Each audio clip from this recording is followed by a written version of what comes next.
টংলাত অসম গণ পৰিষদৰ সাংগঠনিক সভা ৩৫ নং মুদৈবৰী পৰিষদীয় সমষ্টিত সমষ্টি সমিতি গঠন অগপৰ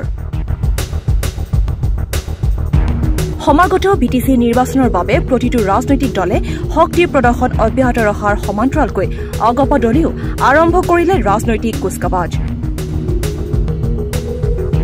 একালত অগপৰ দুৰ্গ বুলি জনাজাত পূৰ্বৰ কলাইগাঁও বিধানসভা সমষ্টিৰ অধিকাংশ অঞ্চল বিটিসিৰ মুদৈবৰী পৰিষদীয় সমষ্টিৰ অন্তৰ্গত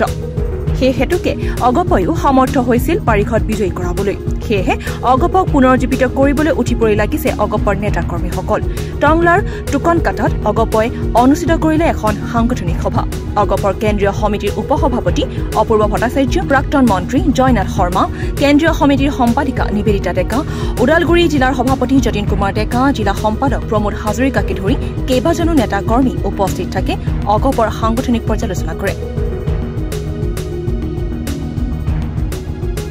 উল্লেখ্য যে উক্ত সভাখনতে ৩৫ নং মুদৈবৰী পৰিষদীয় সমষ্টিৰ পৰা কেইবাগৰাকী লোকে অগপ দলত যোগদান কৰে বিধানসভা সমষ্টিৰ পৰা অসম গণ পৰিষদ দলৰ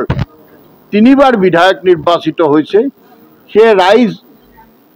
ইমান দিনে যথেষ্ট খং আৰু ক্ষোভতো আছিল আমি অলপ মাজতে সীমিত হৈ পৰাৰ কাৰণে কিন্তু সাম্প্ৰতিক সময়ত যেতিয়া অসম গণ পৰিষদ দলে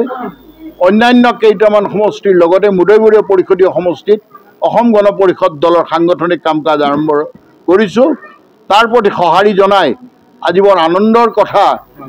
যে এই সমষ্টিৰ অন্তৰ্গত মাকেলিকান্দা চৌহান বস্তিৰ পৰা আৰু অন্যান্য অঞ্চলৰ পৰা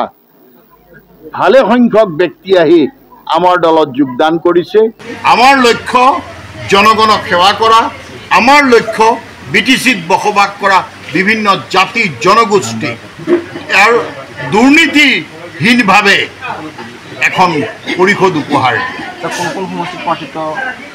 এতিয়ালৈকে চাওক আমি প্ৰায় ১০-১১টামান সমষ্টিত আমাৰ সাংগঠনিক চূড়ান্ত হোৱা নাই কেইটামান সমষ্টিত কিন্তু মুদৈবৰী মথনগুৰি নাগৰিজুলি থুৰিবাৰী বাওখুংগ্ৰি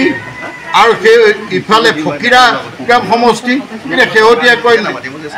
যিদৰে আমাৰ প্ৰস্তাৱ আহিছে শ্ৰীৰামপুৰৰ কাৰণে আমালৈ প্ৰস্তাৱ আহিছে ইতিমধ্যে দিহিৰা সমষ্টিৰ কাৰণে গতিকে সকলোবিলাক দিশ চাই এটা জনজাগৰণ ইতিমধ্যে বহুদিনৰ মূৰত অসম গণ পৰিষদে বিটিসি নিৰ্বাচনত অংশ ল'বলৈ ওলাই অহাৰ কাৰণে ৰাইজে আচলতে মনৰ আনন্দত ওলাই আহিছে আৰু আমাক সঁহাৰি দিছে